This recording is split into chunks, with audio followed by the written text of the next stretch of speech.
I don't think we've seen stranger things than Ilhan Omar.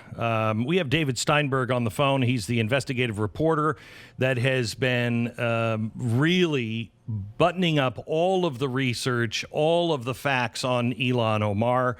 He has put himself in danger, quite honestly, and he's got an upcoming article on blaze.com that you really need to see. He is going to take us through some of this story, but I think, David, it's safe to say that all of the things that we suspected, you could now prove through social media from other people and from Ilhan Omar, based on her dad and her quote unquote husband / brother.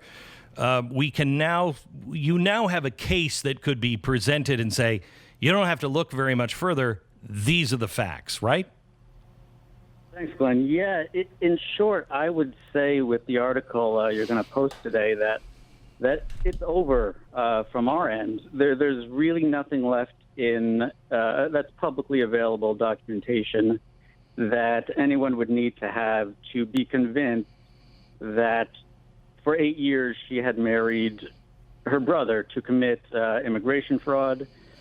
And this marriage fraud also was in the service of education fraud / student loan fraud. And along the line, we have evidence that she filed at least 2 years of fraudulent tax returns, possibly 8. We have evidence that she perjured herself 8 times during her 2017 divorce from this man. And along the way, of course, we know she was living in public housing. We know she was likely receiving subsidized childcare. Essentially, almost everything she put her name on for 8 years was perjury or fraud. And it all adds up to likely the most extensive spree of state and federal felonies by an elected congressperson in U.S. history. I really have no other way to put it. That's how big this is. And the research that you have done has been extensive and has taken you years to complete all of this. Tell me what the key to this research is, because what you've done is you've taken it and we've posted all of it. We've archived all of it. You have archived all of it. So you can see it on the social media posts until this breaks, and then they'll all be taken down. But you've archived it, so we have record of all of these things. What is the key thing that when you're looking at this story later today that people need to understand and recognize?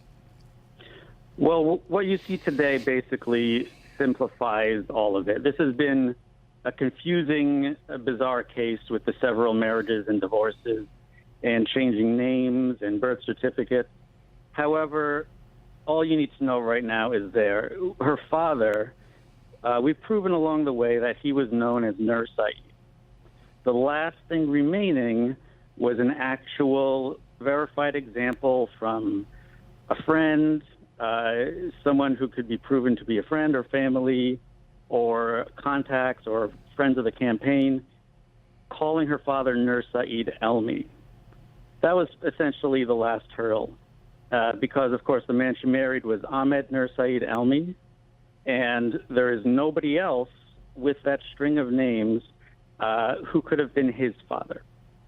There simply is nobody exists in either public U.S. or U.K. archives, address records, rental applications. Nothing else exists showing that there was a second man named Nur Saeed Elmi to be her husband's father.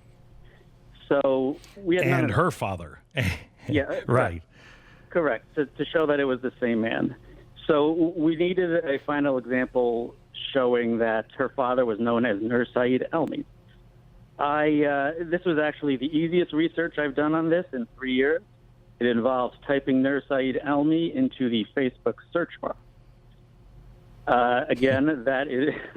I just want to point out how pathetic the local Minnesota Star Tribune has been on this coverage, because they haven't They didn't bother even to do that.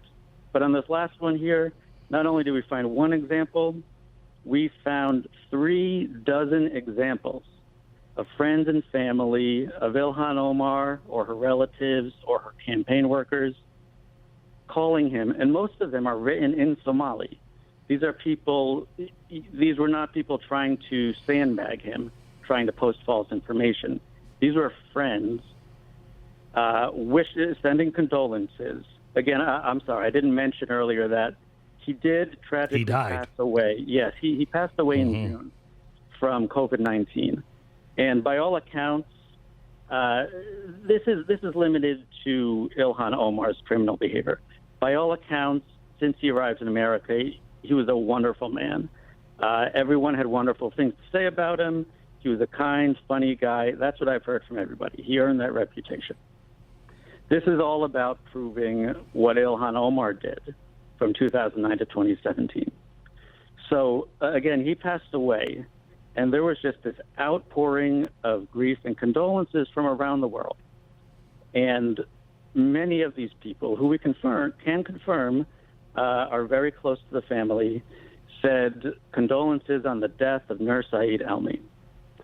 Now, beyond that, they also reveal why he was so well known to so many people as Nur Saeed Elmi, because they also call him Colonel Nur Saeed Elmi. And for the first time ever, we have two people that we can verify who were ex-Somali military forces. They verify exactly his history. So Ilhan Omar's father, as we know now from these two people, he was a prominent colonel in the Somali military from the late 1970s until 1991. We have he fought then in the Somali wars. Was he in a good side or the bad side? That's certainly for someone else to pick apart. To answer. Again, his reputation in this country is stellar. But I will say, now, he was, this was obviously, he was in the forces that were led by dictator Saeed Barre. He was fighting for that man's army. However, the United States, at least in 1982, was funding Saeed Barre, and we were fighting those two battles in 1978 and 1982 that Colonel Nur Saeed Elmi is said to have led in.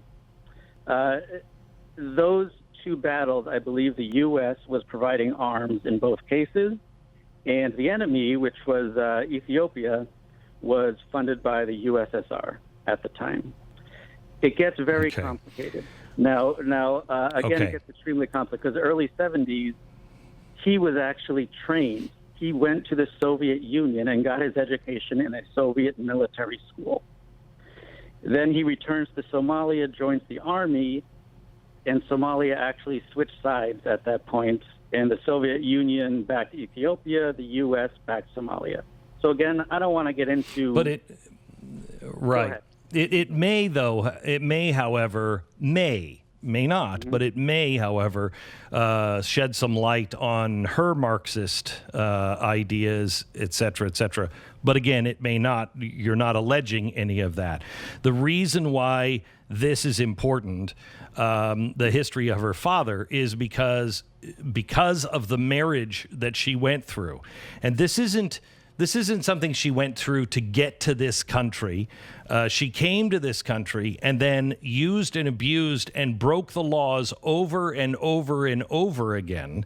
Do you have anything on the bribes that allegedly were being given for voters of $50 for elderly voters? I'll tell you, Glenn, I've heard that too. That has been circulating for years. Obviously, that is something very difficult to get evidence of.